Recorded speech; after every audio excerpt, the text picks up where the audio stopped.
Game 1 ng PBA Commissioner's Cup Finals ay napunta sa TNT Tropang Giga matapos makuha ang 95-89 win kontra Barangay Nebra sa Mall of Asia Arena.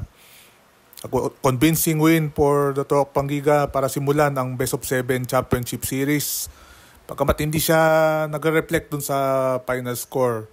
Pero yung TNT lumamang ng 18. Napakaganda ng laro ni Ronde Hollis Jefferson. Maganda rin shooting nila.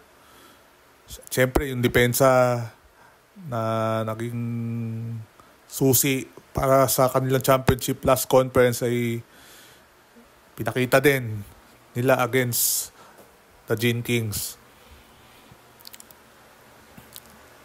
Si Hollis Jefferson nagtapos ng 34 points, 13 rebounds at 8 assists. At pinatunayan niya na talagang siya ang frontrunner para sa Best Import Award.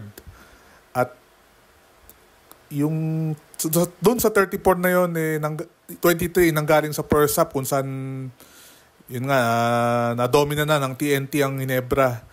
Si Ronde parang nung first half halos wala siyang ma-mintis dun sa mga tira niya at turnaround shots. Meron pa nga siya isa na parang initsa na lang, pumasok pa for a 3-point play.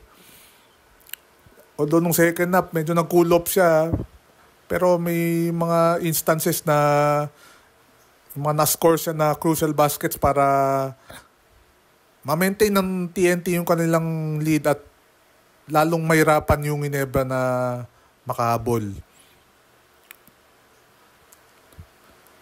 Bukod dun kay RHJ, nakashoot ng 14 3-pointers ang TNT. Ang 5 dun galing kay RR Pugoy na nag-finish ng 15 points. Si Pugoy may time nung first quarter na kung saan doon nagsimula makakontrol ng TNT yung game. Nakashoot siya ng 3 beses na 3-point shots at yun lang example na kung si RR Pugoy consistent sa kanyang opensa, lalo na sa kanyang outside shooting, isa sa mga best players sa liga. Alam naman natin may time na hindi consistent ang scoring ni RR Pugoy, pero pag talagang nagkikidik siya sa labas, talagang ang laking bagay yun para sa TNT. Yung 3-point shot din ng TNT nung second half, nung umahabol nga yung Ginebra may time na nababasa 8, 9, pero nasasagot ng TNT yun sa pamagitan ng kanilang outside shooting. Meron dalawa si Reynang Batak, Glenn Cobuntin, meron ding natirang crucial 3-point shot. Kim Aurin also, yung isa niya, if I recall, second half din yun. So, yung 3-point shooting ng TNT, it was one of the keys. Paano sila nanalo against Ginebra nung Governor's Cup Finals, and in Game 1, yun ulit ang naging factor. And if they could continue this, malaking chance sila na makaulit laban sa Barangay Nebra. This win also proves na ang TNT, kaya nilang manalo kahit wala si Jason Castro, is out for the season with a knee injury. Marami na nagtatanong bago ang finals na kakayanin ba ng Tropang Giga na makaulit. Dahil nga wala si Jason Castro, this leadership, yung kanyang intangibles, at yung alam natin pag playoffs, si Jason Castro kahit maiksi yung minuto, pagdating ng playoffs, talagang todo bigay ang one time na Asia's best point guard. Kasi difficult night para sa Ginebra. Marami nga nagsasabi na sa kanila advantage dahil nga nandyan si Troy Rosario and si Jamie Malonzo, but they struggle in Game 1. Rosario only 8 points and only 2 rebounds. Para sa Ginebra, in-acknowledge nga niya after the game na medyo iniinda pa rin niya yung ankle injury niya. He got hurt nung Game 5 against Northport, yung clincher, series clincher noong semis. At si Jamie Malonzo, nanlamig, 2 points, 1 of 6.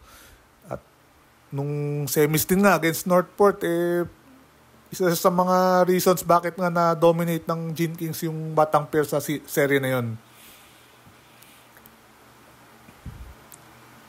Japet Aguilar, 9 points, 4 rebounds for Ginebra. Tingnan natin ibang stats. Holt, also 9 and 4. RJ Barrientos, 13 points but 3 of 10. Isa siyang 4-point shot but came way too late. Mga huling segundo na lang yun. At ang nagkarga lang talaga sa Ginebra yung big load na galing kila Justin Brownlee and Scottie Thompson. Parehong double-double. Brownlee, 28 points, 15 rebounds, 6 assists. Thompson, 17, 8, 30. Check that. 17, 13, and 7. So, yun nga, si Coach Tim Cone, dismayado sa pinakita nung kanyang team. Sabi nga niya, sawang-sawa na siya na sabihin niya outplayed, outcoach sila ng TNT at gusto nila mabago nila yung narrative for Game 2 set Sunday 7:30 doon pa rin sa Mall of Asia Arena. For TNT, yun nga, yung outside shooting nila gusto nila ma-sustain yun. Dahil sabi nga ni Chotres, kahit yung depensa na nagiging main reason ba't nakakapanalong TNT, nakakokontrol nila yung game, importante pa rin sa kanila yung mapasok nila yung mga shots nila. Lalo nga sa labas.